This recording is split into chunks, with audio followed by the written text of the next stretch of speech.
There's been a little bit of misinformation, I feel, going around about the new Juggernaut that is coming out August the 1st. This is a mock-up built without any instructions, just by looking at the box art. And if you want to know more on that, I'll leave the full 9-hour stream in the description. But I thought I'd do a video first, just to clear up some of the problems people are claiming to have with this build, especially with the lack of a carry handle. Before we get too into the video, you can already see just how large this model is. It's about the same size as the one that came out in the mid-2010s, the early 2010s, and even though it does look a little bit smaller, LEGO have just made this bottom bit a bit more accurate, pulled it in a few studs, and even if it is bigger or smaller than some of the older models, we're only looking at like half a stud on each side.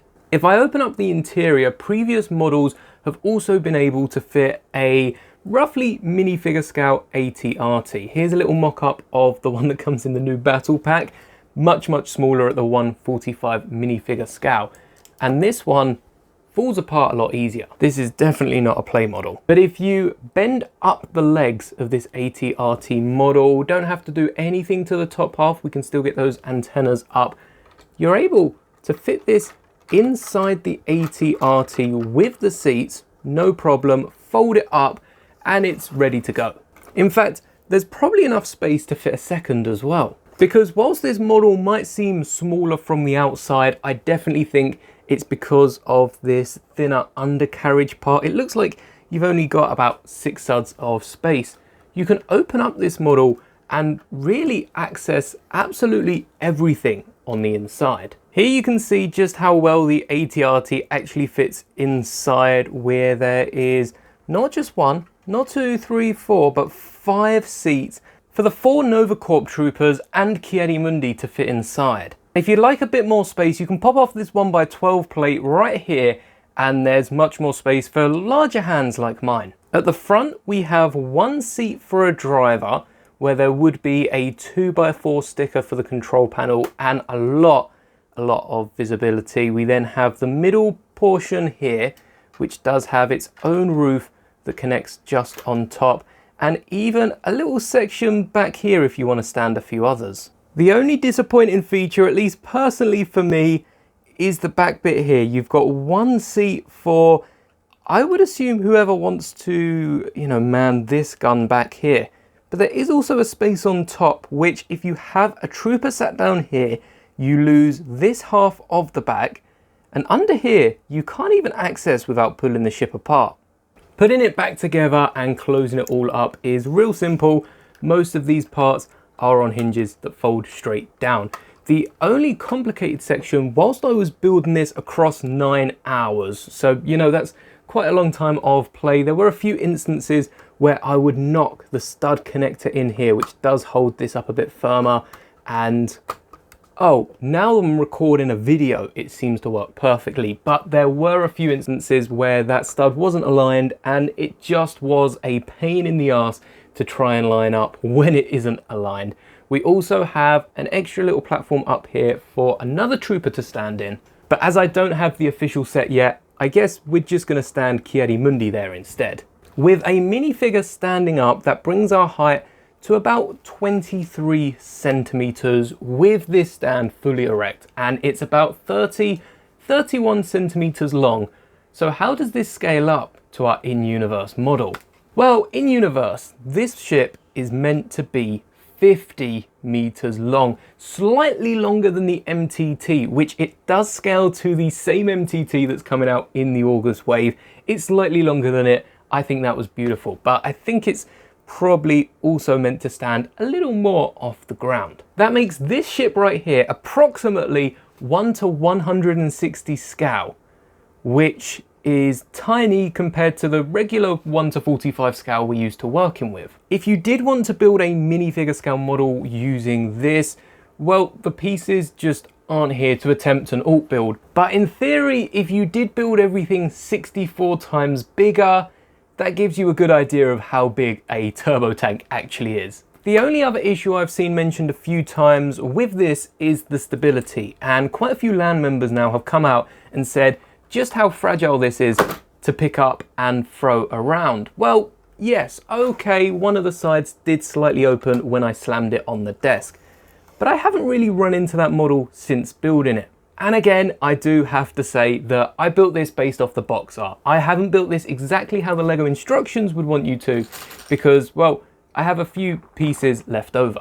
But with my modification of this set, I haven't found that to be the case at all. It was a little fragile in this middle section because initially I only had one plate holding both halves of the Juggernaut together, which is definitely not something that would get through Lego's quality control. But I've finally seen the clip you've all told me about David at Solid Brick Studios lifting up the roof of this Lego set and it eventually popping off, which of course it's going to do because, well, it's only a plate held on at 4 columns. Because this is the internet, and I know how you all think, this is not a dig at Solid Bricks or any other LAN members that have tried lifting it by the roof, but this doesn't usually work with Lego sets. Take the Star Destroyer, for instance, that does actually have a carry handle, which, if this ship didn't have a carry handle, would be a problem.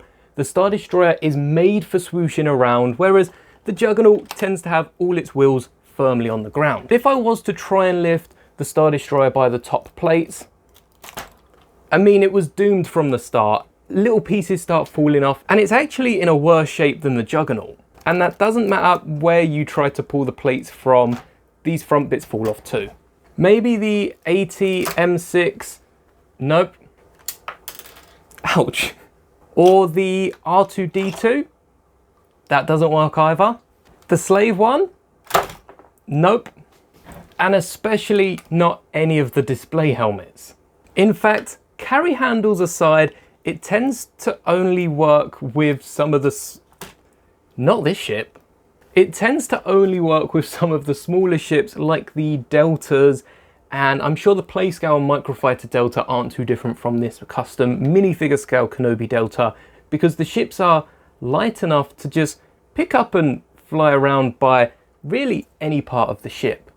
So trying to swoosh around the turbo tank by just the very top plates, of which most of that roof does come off, so you'd only be picking it up by 2 1x12 plates, probably isn't the best idea.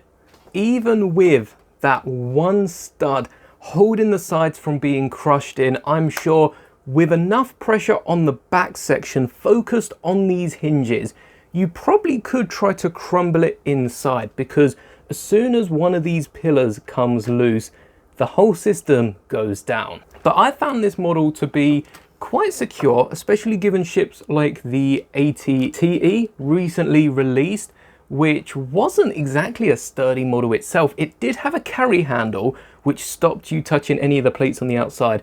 With enough pressure on the back section focused on these hinges, you probably could try to crumble it inside, like this.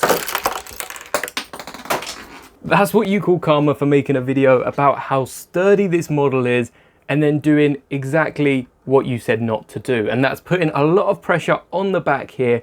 You can feel when the bottom pops off, just like that. But even with it exploding, in quotation marks, it only broke into, what, 1, 2, 3, 4 pieces. The doors fell off, and because I haven't used the instructions, my back pillars are only held on with 2 studs.